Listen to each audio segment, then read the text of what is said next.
السلام عليكم ورحمة الله وبركاته. أهلا بكم في قناة أسرار المطبخ المصري. إن شاء الله النهاردة هنعمل صينية مكرونة بشاميل بمكونات هتخليها معاكي كريمي وكمان جميلة جدا، طعمها حلو قوي قوي. احنا لسه مطلعينها من الفرن دلوقتي، بصوا الشكل بتاعها تحفة. غير المكونات اللي احنا حطيناها في البشاميل كمان هيخلي طعمها في حتة تانية خالص. عايزة بس أفتح لكم حتة لأن هي دلوقتي والله لسه مطلعاها من الفرن حالا. بسم الله. فطبعا بلاش تعملي زيي، سيبيها تهدى شويه وبعد كده طلعيها. انا بس عايزه اوريكم الصوص بتاعها البشاميل.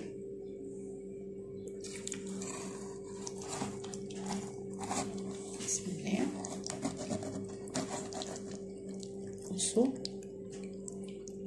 الصوص وكمان الجبن جواها وكمان الخلطه تحفه تحفه تحفه. يلا بينا على طول نبدا الوصفه ونسمي بسم الله ونقول اتعملت ازاي المكرونه الجامده جدا دي، سخنه جدا. يلا بينا على طول نبدا الوصفه ونقول بسم الله. اتعملت ازاي مكرونه البشاميل اللي طعمها هيوديكي في حته تانية خالص. يلا بينا نبدا بسم الله. عندي هنا المكرونه هنسلقها، عندي ميه وفيها شويه ملح دوبتهم كده اهو. بعد ما الميه غليت هنزل عليهم بكيس المكرونه.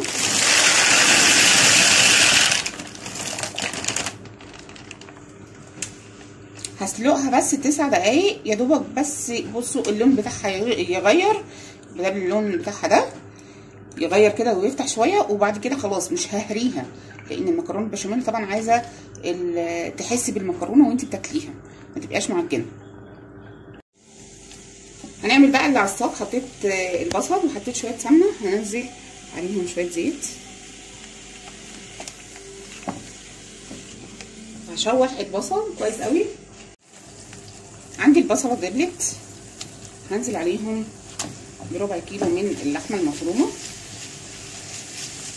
هنتبل بقى اللحمه المفرومه. عندي نص معلقه من فلفل اسود،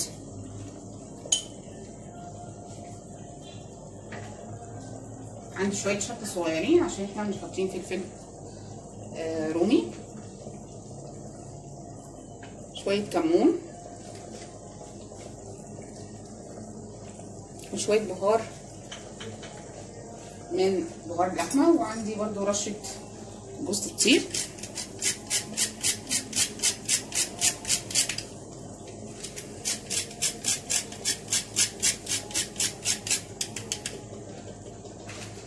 وهقلب التوابل كده مع بعض. عندنا معلقه ملح صغيره هحطها دلوقتي خلاص بعد ما قلبتهم. وعندي طماطمايه مبشوره، هنزل بالطماطم المبشوره.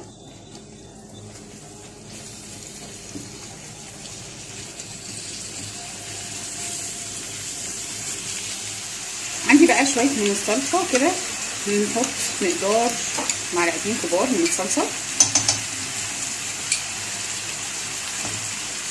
وهقلب بقى مع بعض. بعد ما يتسبكوا مع بعض كده ويدوا طعم وريحه وكمان اللحمه بتاعتي تبتدي تستوي، هديها نص كوبايه من الميه.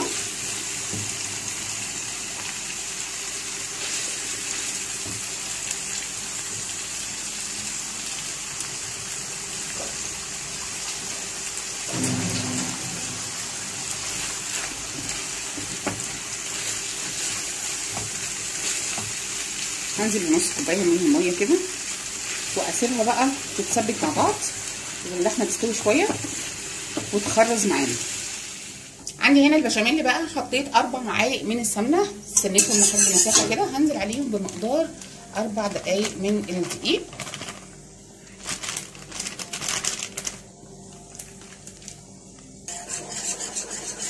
اسفه يا جماعه ان انا قلت لكم 4 دقايق الصيام معلش. 4 معالق دقيق كبار، تمام. شويه كمان عليهم 4 معالق من السمنه كده. قلبت الدقيق مع السمنه كويس. هنزل بقى في اللبن، لتر من اللبن، لتر لبن 6 كوبايات. عندنا بقى هنتبل البشاميل اللي معانا. عندي هنا مكعبات مرقه، عندي 3 مكعبات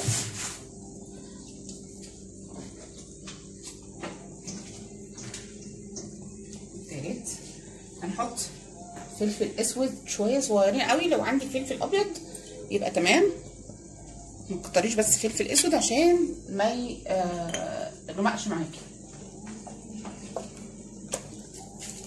الملح برضو حاجه بسيطه عشان احنا طبعا حاطين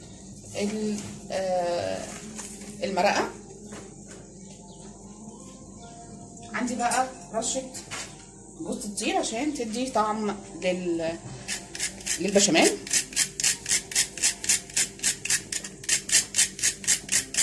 ناخد بس رشه،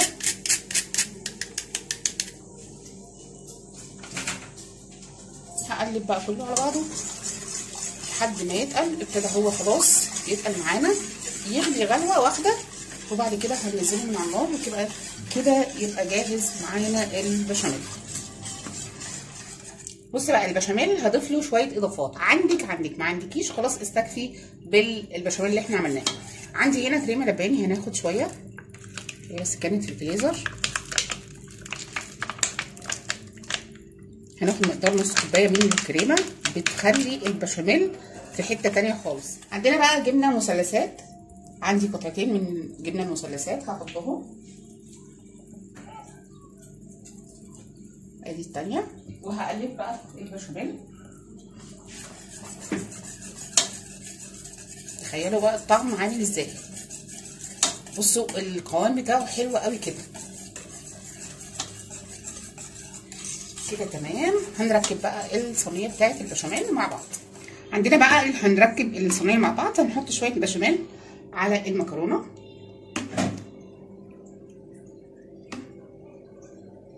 ونقلب المكرونه مع البشاميل عشان تطلع متماسكه.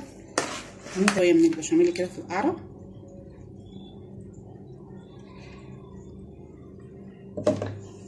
ونص كميه المكرونه على البشاميل نفسه، وهوزع. هنزل بكميه اللحمه،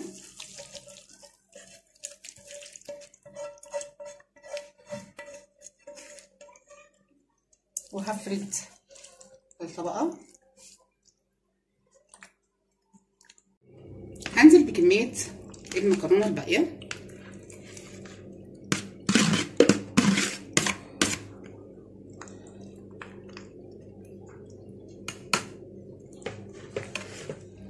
هنزل بباقي البشاميل بتاعي على المكرونه، كله البشاميل اللي احنا عملناه.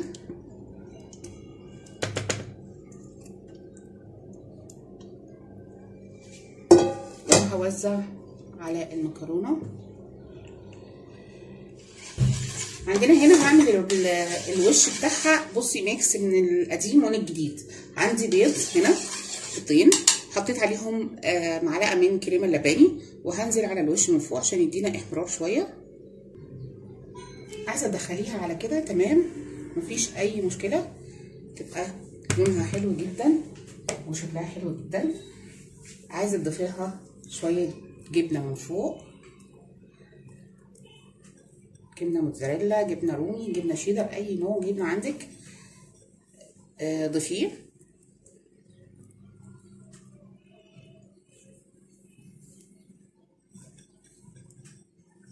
بس كده، وهنحطها في الفرن اسفه لحد ما تاخد بقى الوش بتاعها وتستوي كويس، ونرجع بقى نشوف الشكل بتاعها عامل. طلعنا صينيه المكرونه من الفرن، بصوا بقى الشكل بتاعها تحفه، حاجه كده على الطبيعه كمان جميله جدا، شكلها حلو قوي،